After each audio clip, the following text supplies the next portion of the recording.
For Chasm Radio, I am Farm Director Joe Gill. Today, our focus on farming finds us in Upsala. It's the Petting Zoo Day. Can I put it that way?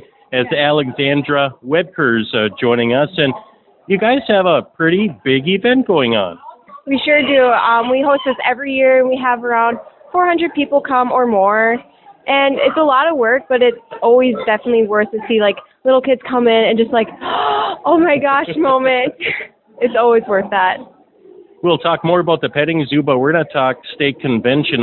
We just recently got done with state convention, and I heard you had a pretty big event this year for yourself.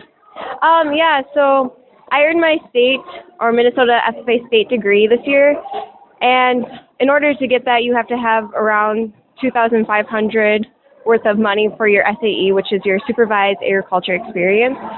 Mine is, I work at Lang's here, so I deal with like the food distribution between people and from me and delivering it from the store to them. And then I also work on my family's recently established beef ranch, Cranetown Ranch. So yeah, that's how I achieved that. And you have to have so many unpaid hours, and you basically fill in all your records on AET or the agriculture tracker, and from there you get an interview process at the region level, and they basically just chat with you about whether you actually did this or not, and it went well and I earned it. So is that usually a senior kind of award, or is it kind of an exception that you've won it as a junior? Majority of people earn it their last year in FFA as a senior, but I worked hard enough to earn it my junior year. So yeah, it's just after all that much work and effort put into that, I would definitely do it again for like those 5 seconds walking across stage to receive it. What was the push to get you involved in FFA? Was it other family, or how did you ever get in, kind of, would you say, invited to be a part of it? So my family has always been bleeding blue and gold since I can remember. My dad still fits into his FFA jacket when it was vocational agriculture. But I think what really drove me the most is Audrey Schlepper and Mackenzie Barth. They were former members here as well. And one day Audrey just handed me the creed and said, "Here, memorize this." And Kenzie kept pushing me and kept doing better, and I ended up earning a silver at state.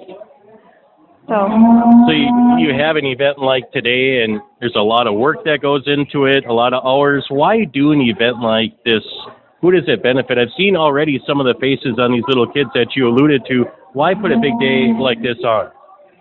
Well, for one, it's a way for us to advocate for little kids. Because if you ask anybody around now, they'll most likely say, like, so if I ask a kid, where does milk come from? They're going to say the grocery store.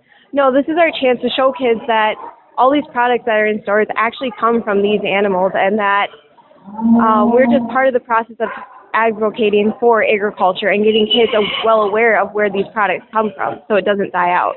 So I know you got another year of high school left, but have you thought about future plans, or what do you want to do? What do you want to be involved in yet?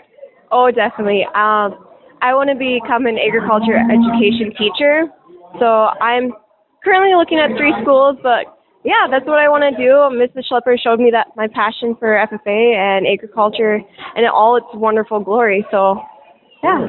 Well, finally, talk about your family. You mentioned you guys just started a beef herd, or no? Yes, we started the Cranetown Meadow Ranch in May of last year, and we have about 16 heads of cattle now, so pretty good. There's Charlize, Black Angus, and Herefords that I can remember off the top of my head, but yeah, we're starting that, and it's going pretty well, so. Cool. Well, Alexandra joining us, Alexandra Webkers here on Chasm Radio, and that's today's Focus on Farming for Chasm Radio. I'm Joe Gill.